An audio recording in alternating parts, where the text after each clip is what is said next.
Every day. Every day I am in a constant struggle and battle against my own worst enemy, which is me, my mind, my mindset.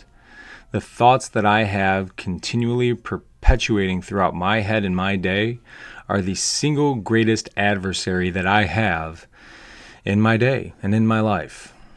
The constant stream of negativity that just seems to morph itself at the forefront of my brain and skull that just creates this agonizing, continuous sense of pressure and pain. And it all resorts back down to what? Fear.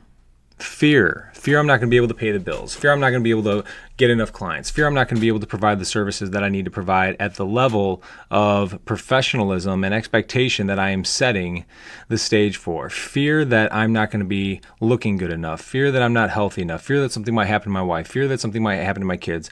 Fear that something might happen to my home. Fear that something might happen to my dog. Fear that I am not who I say that I am. Fear is the number one thing that causes almost all, if not all, of my problems every single day in my life. Mostly fear over money.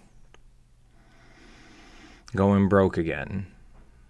The agonizing pain that had caused me, the trauma, the neural network in my brain that has been solidified due to its association with what it feels like to tell your wife you're dead fucking broke. To look her in the face and eyes as you both have tears streaming down your face and saying, I don't know how we're going to afford groceries next month. The fact that you have to go on a diet, a calorie-restricted diet, because you cannot afford groceries. That's pain. Staring up at the ceiling after you just lost $90,000 today, $80,000 the next day, $75,000 the following day. All gone, just like that. That pain literally sits right up here in my fucking skull all goddamn day long.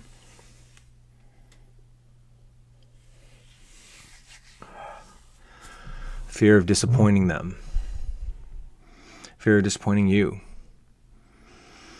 The fear of giving you false information that isn't accurate, even though I may believe it to be at the time. Information that is warped and manipulated by my own preconceived beliefs. I don't want to do that. I want to be an honest man. I want to be a man that provides well for his family, that makes a lasting and massive contribution to the safety of society and individuals and families and others. A voice of reason, a voice of independence, a voice of creative and critical thought. What fears do you have throughout your day? What fears control your behavior and elevate your anxieties to the point where it physiologically affects you? Because emotion is nothing more than a neurochemical disposition within your body. And if you have anxiety and fear, that is the neurochemical disposition in your body. So what can we do to alleviate that? What could we do to have greater control over our fears so that we could still press forward through the fray of uncertainty and the unknown and doubt? We need to affect that hormonal disposition in the body, the neurochemical disposition in the body. Good and bad cannot coexist within the same space. They can be next to one another, but they cannot co-inhabit literally the exact same space. My two hands cannot co-inhabit the exact same space. They are two different entities. Just like good and evil. Just like positive neurochemicals and negative neurochemicals within your body. So what can we do to positively influence that disposition so that we can garner up the strength and muster the courage to continue to push forward every single fucking day, no matter how bad you get beat up? The first thing is to wake up while it's still quiet out. Get up and spend time alone, but you need to be productive in that time. You cannot just spend that time searching for porn and jacking off and being a fucking idiot. You need to breathe and drink water and hydrate yourself and pray. You need to find things that you are grateful for in your life, and you need to feel the gratitude behind it. You cannot fake it. You must close your eyes and breathe deep.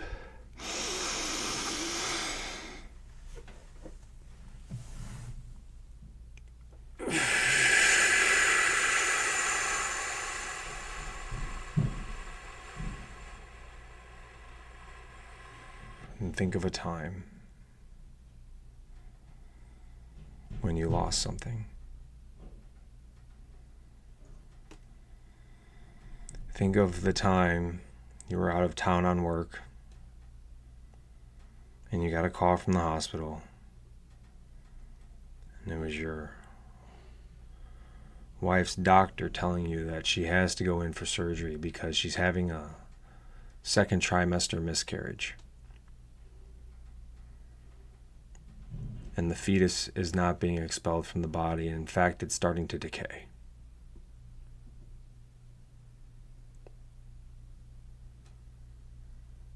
That there is no heartbeat. Hope for it is gone. And if your wife does not have this procedure, she's going to die. And unfortunately, it's gotten to the point now where the inner lining of her uterus has become so saturated with rotting material that once a normal and routine surgery might now turn out to be fatal, as they might perforate the walls of the uterus, which will lead to lethal internal bleeding.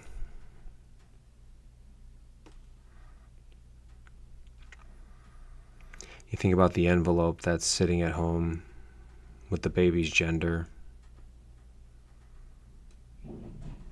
and how in just 24 hours you were supposed to be back at home, opening that envelope, figuring out whether or not you're having a boy or a girl.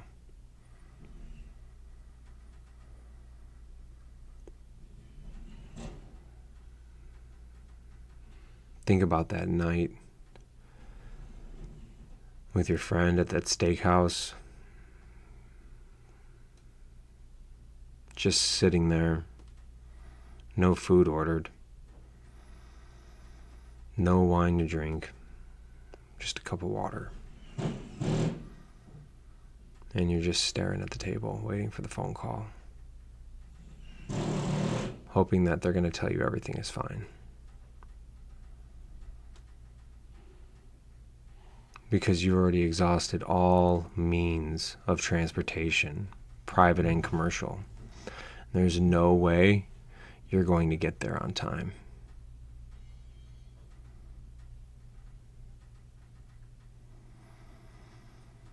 And then even after you get the phone call that everything is okay, in the months that followed, every day, seeing her wake up, thinking that she's still pregnant, holding her tummy, still feeling like there's a baby inside. And then every time she goes to the bathroom, it's just a flood of blood, tissues and remnants, all of what was.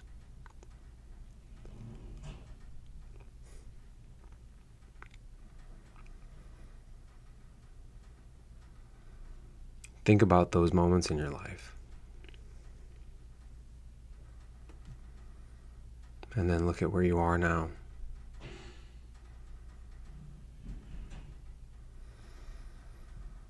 Think about the late nights and the early mornings and the sleepless days and the unproductive days and all of your schedule that gets flipped upside down because now you have a new child some years later.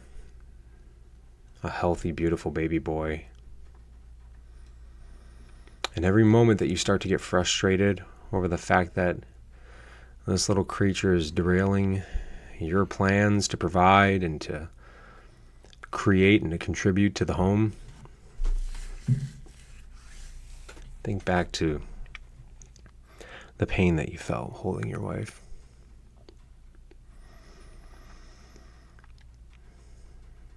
for the weeks and months after. Think of the fear that coursed through your heart when you heard that you might lose her.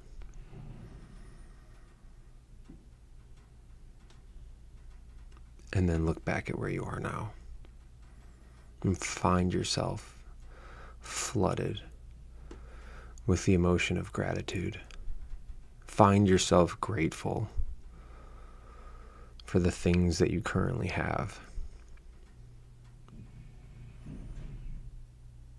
Because there almost came a time where you didn't have either.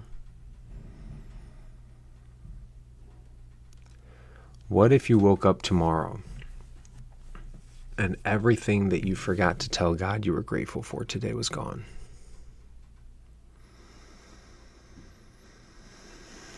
Your eyesight, your hearing, your ability to speak, the fact that you feel generally well. You don't have a sore throat or a broken bone or crippling arthritis in a joint. You don't have a failing organ or organs. You can eat, you can taste, you can digest, you can smell, you can feel. You can give. You can love.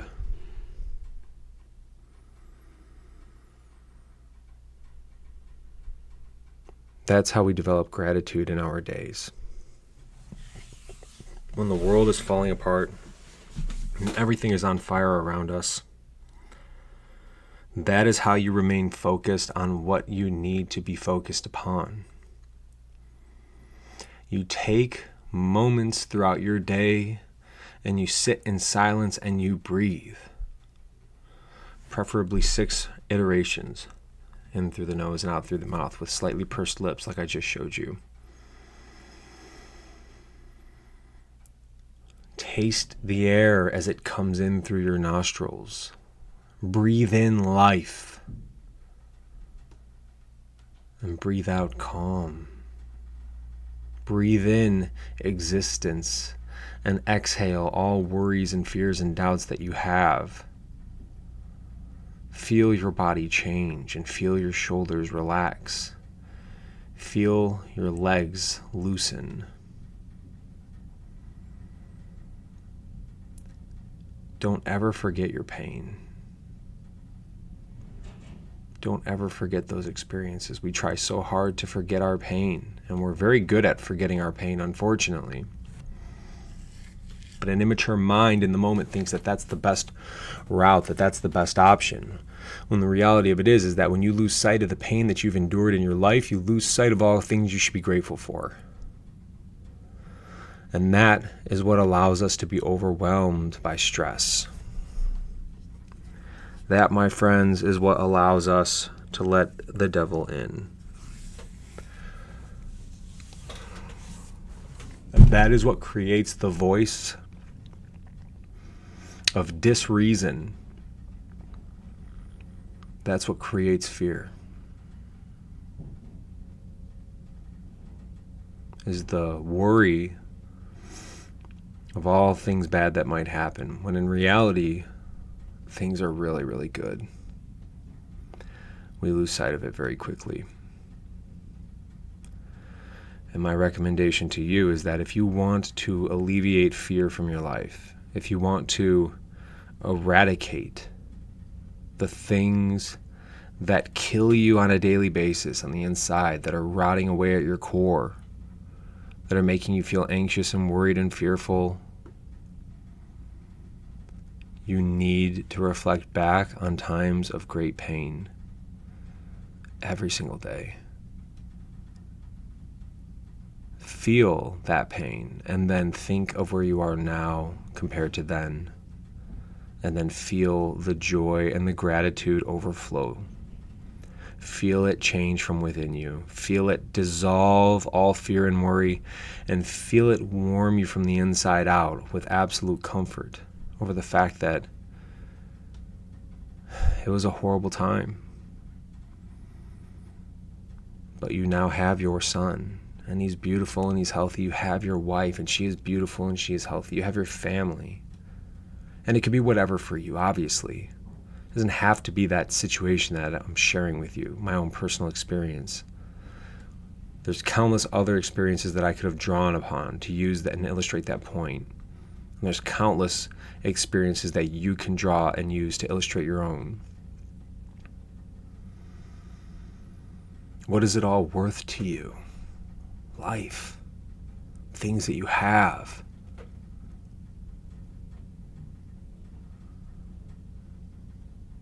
That feeling of gratitude for how they are and what you do have will help you begin to overcome your daily fears. The next thing, exercise. You need to exercise every day to start your day off. That is how you elevate your neurochemical disposition. Work out multiple times throughout the day, fine, but you need to work out hard enough to the point where you're starting to physically exhaust yourself, where you're reaching failure in some category of muscular exertion, where you're sweating, you're perspirating, because that's when your body now begins to elevate the neurochemical disposition into that of happiness once again. For a long time, I would do 300 burpees in the middle of the day. Something I'll probably start getting back into here shortly.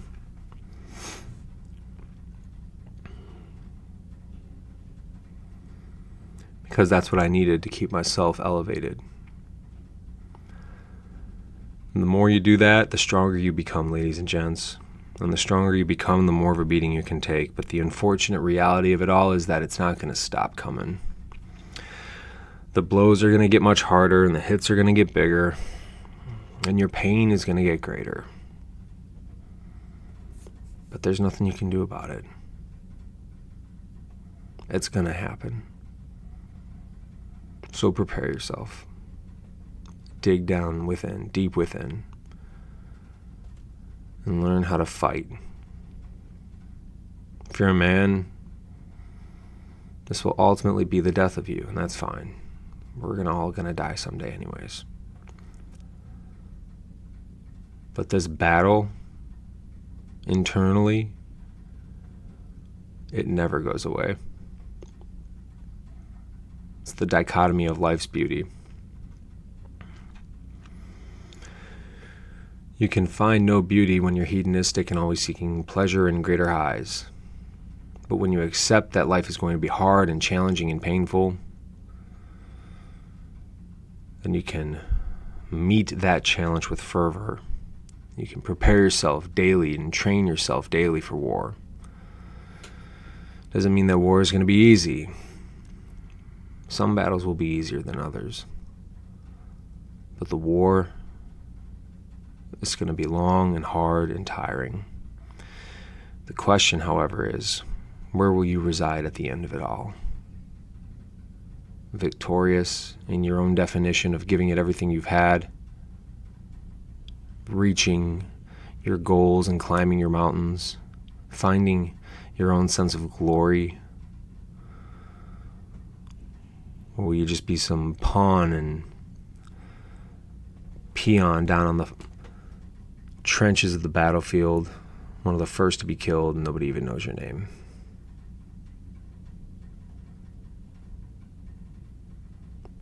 Don't be easily forgotten. Don't lose sight of how good you have it. Don't lose sight of how far you've come, and don't lose sight of your pain. Remembering your life's most painful experiences is the key to overcoming the fear that you suffer from daily.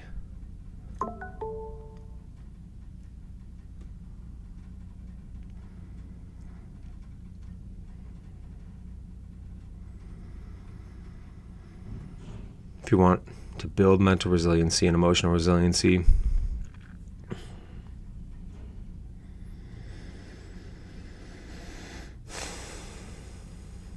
it starts with you.